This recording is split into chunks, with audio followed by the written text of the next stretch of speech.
हम singer baby Pandey आप सबके बीच में फिर से शिव चर्चा कथा लेके आ रहे हैं। शिव गुरु के चरणों में प्रणाम, पार्वती माता के चरणों में प्रणाम, हरेंद्र भैया नीलम दीदी की चरणों में प्रणाम, माता पिता के चरणों में प्रणाम, सभी देवी देवताओं के चरणों में प्रणाम। हमारा प्रणाम स्वीकार करो, हे देव स्वीकार करो। आपने 3 सूत्र दिया, हमने तीनों को पालन किया।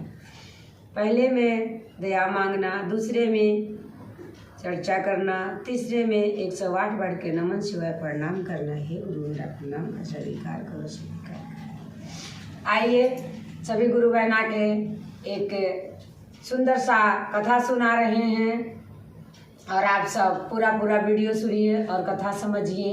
और जिन गुरु भाई बहना का मेरे शिव चर्चा कथा वीडियो सुनते हैं वो सारे गुरु बहना चैनल सब्सक्राइब कर ले, ताकि नया से नया वीडियो हमारा आप तक पहुँचे और आप सब शिव गुरु को चरणों से जुड़ जाएं। आइए एक कथा सुनाते हैं। एक राजा था और वो राजा बहुत ही भोलेनाथ का बड़ा भक्त था। वो रोज एक पहाड़ पे शिव गुरु रहते थे। उस पहाड़ के चौकोने दीप जलाता था और भोलेनाथ के पूजा पाठ करता था और भोलेनाथ से यही कहता था कि हे भोलेनाथ, मुझे पुत्र चाहिए और पुत्र आपके जैसे तन वाला चाहिए, आपके जैसे मन वाला चाहिए, भोला भाला पुत्र चाहिए। ऐसे ही भोलेनाथ से वो रोज प्रार्थना करता था, उसका कोई बच्चा नहीं था।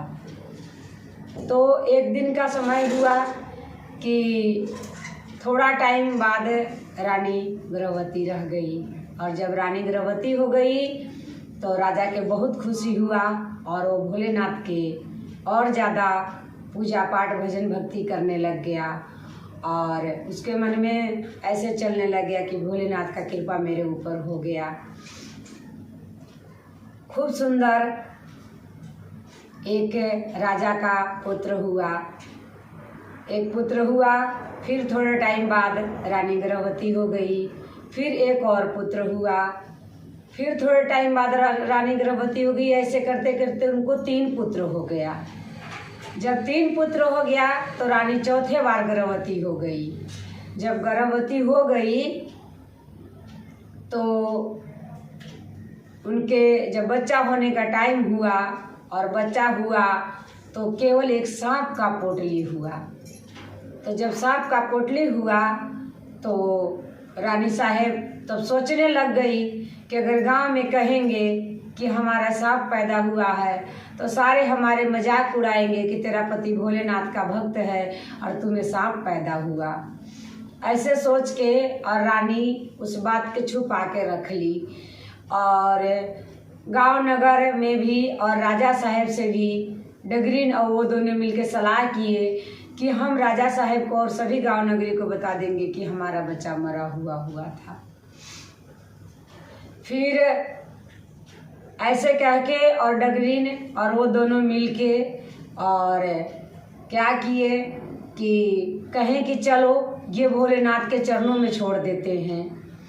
तो जिस पहाड़ पे राजा रोज भोलेनाथ का चौकोने दिया जलाता था और पूजा पाठ भजन भक्ति करता था, उसी पहाड़ के मंदिर पे जाके और रानी सोची कि इन सारे सांपों को मैं वहीं छोड़ दूं। फिर जैसे पोटली बनाने लगी तो एक छुपके से उसमें से नाग निकल के और रानी के घर में छुप गया।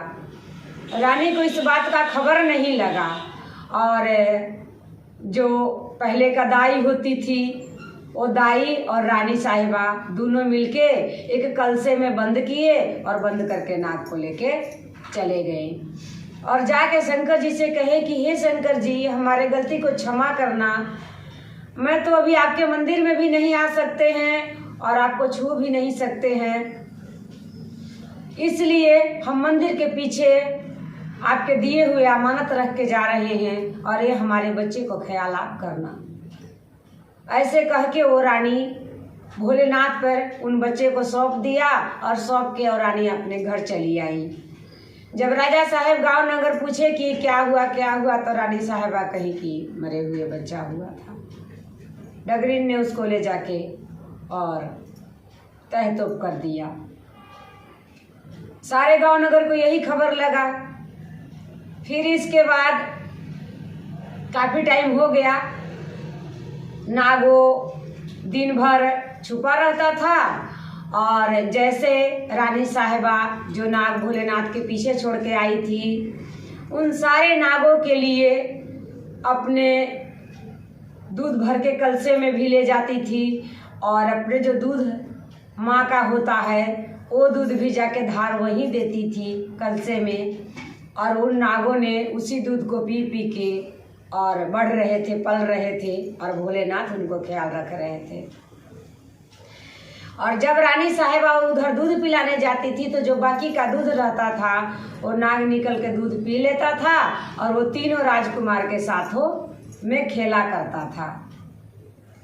फिर जैसे रानी साहिबा घर पे आती थी वैसे वो छुप जाता था, कभी इधर छुप के कभी उधर छुप के रहता था, कभी रानी जानती नहीं थी।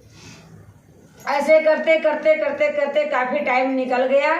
जब काफ़ी टाइम निकल गया तो राजा साहेबा अब थक गए। जब थक गए राजा तो कहने लगे कि आओ हम आज पुत्र को राज सौंपते हैं और राजा बनने का पद देते हैं, क्योंकि अब तो हम थक गए हैं, अब हमसे ये राजपाट चलेगा नहीं। जब ऐसे बातें सुने तो तीनों लड़का झगड़ा करने लग गए कि हम राजा बनेंगे तो हम राजा बनेंगे तो हम राजा बनेंगे। ऐसे तीनों लड़का जब झगड़ा करने लगे तो राजा साहब कहे कि झगड़ा मत करो, आप लोग झगड़ा क्यों कर रहे हो, हम आओ 3 भाग में तुमको धन संपत्ति बांट देते हैं और तीनों अपने अपने धन लेके राज करो। ऐसे कह के और राजा ने पंचेती बुलाए और तीनों का हिस्सा बराबर बराबर लगाने लग गए। जब 3 का 3 बराबर हिस्सा लगाए तो एक हिस्सा अलग और बन जाए। ऐसे करते करते पंचेती और राजा साहेब भी थक गए। कह रहे हैं कि आखिरकार ये हो क्या रहा है, कि हम लड़के 3 हैं, हिस्से 3 लगा रहे हैं, ये 4 क्यों बन रहा है। ऐसे करते करते सारे लोग थक गए तो राजा साहेब बोले कि सभी पंचेती के हम हाथ जोड़ते हैं, बुलाए, इसके लिए क्षमा कर दीजिए और सब अपने अपने घर चले जाइए, हम सुबह देखेंगे क्या करना है।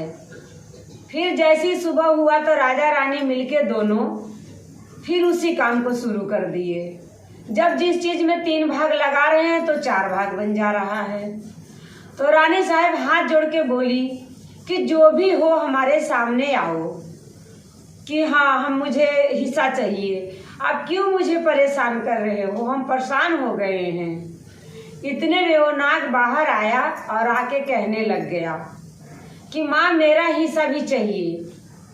जब सब भाइयों में हिस्सा बांटा जा रहा है तो हम भी आपका लड़का है, हम आपके उधर से पैदा लिए हैं, इसलिए मुझे भी हिस्सा चाहिए। तो राजा साहब को चकित होने लग गया, क्योंकि राजा साहब ये बात जान नहीं रहे थे। तो रानी से कहने लग गए कि रानी ये क्या है। तो रानी बोली कि हाँ राजा, जिस टाइम हम आपको बोले थे कि हमारा मरा हुआ वंश पैदा हुआ है, उस टाइम हमारे सांप का पोटली पैदा हुआ था। जिन सांपों को हम ले जाके शंकर जी के मंदिर के पीछे छोड़ दिए थे और शंकर जी पे सौंप दिए थे कि इन हमारे बच्चे को रक्षा करना। तो वो नाग बोला कि माँ उसी टाइम एक हम निकल के आपके घर पे रह गए थे, हम आपके साथ रह गए थे। जब ऐसे बोली वो रानी तो राजा भी कहे कि ठीक है, फिर हिस्सा तो इसको भी बनता है। 4 भाग सारा चीज को लगा दिए, सारे हिस्सा बखरा ले लिए।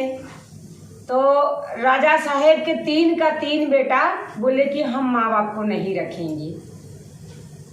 ऐसे बोले तो साहब बोला कि हम रखेंगे माँ बाप को, माँ बाप मेरे हिस्से में रहेंगे। राजा रानी चिंता करने लगे कि ये तो नाग है, मैं इसको शादी ब्याह भी नहीं कर सकते हैं, फिर ये हमारा क्या करेगा, ये खुद को नहीं कुछ कर सकता है तो हमारा क्या करेगा। ऐसे करते रहे। माँ बाप के सामने नाग बन के रहता था और बाहर उन भाइयों की जैसे राजकुमार बन के घूमता था। किसी को पता ही नहीं लगता था कि इसमें नाग कौन है और इसमें राजकुमार कौन है। कमाता था, सारा कुछ करता था, धन संपत्ति भी बहुत सारा हो गया उसको। जब बहुत सारा हो गया तो एक दिन उसके माँ बाप विचार करने लग गए कि जब ये नाग है, ये कमाता नहीं है, तो फिर ये धन दौलत बढ़ता कैसे है।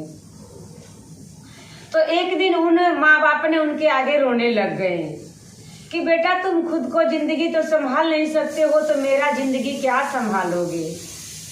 तब वो नाग ने कहा कि माँ आप क्यों चिंता करती हैं। बोले कि हाँ बेटा मुझे चिंता तो नहीं हो रहा है, पर मैं ये जानना चाहते हैं कि आखिरकार आप कमाते नहीं हो, कहीं जाते नहीं हो, तो ये धन संपत्ति बढ़ता कैसा है।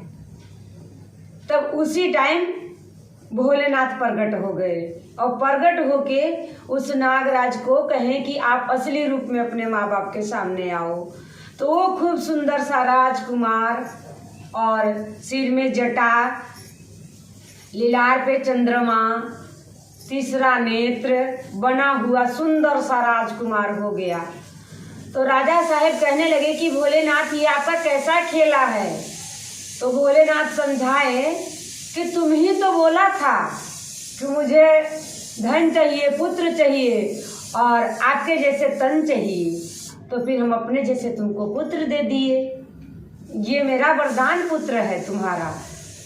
और ऐसे कह के भोलेनाथ आलोपित हो गए और राजकुमार का बहुत धूमधाम से राजा ने शादी किया और उनकी शादी ब्याह हो गई और अपने माँ बाप के लेके राजी खुशी से राजमहल में रहने लग गए। और जो गुरु भाई बहना भोलेनाथ से जुड़े हैं उन सब का करता धरता जीवन पार लगाने वाले हमारे भोलेनाथ ही हैं। इसीलिए जो भी गुरु भाई बहना अभी तक गुरु के चरणों में नहीं जुड़े होंगे वो जरूर जुड़ना। और चलते चलते सभी गुरु भाई बहना के नमस्कार प्रणाम। हर हर महादेव।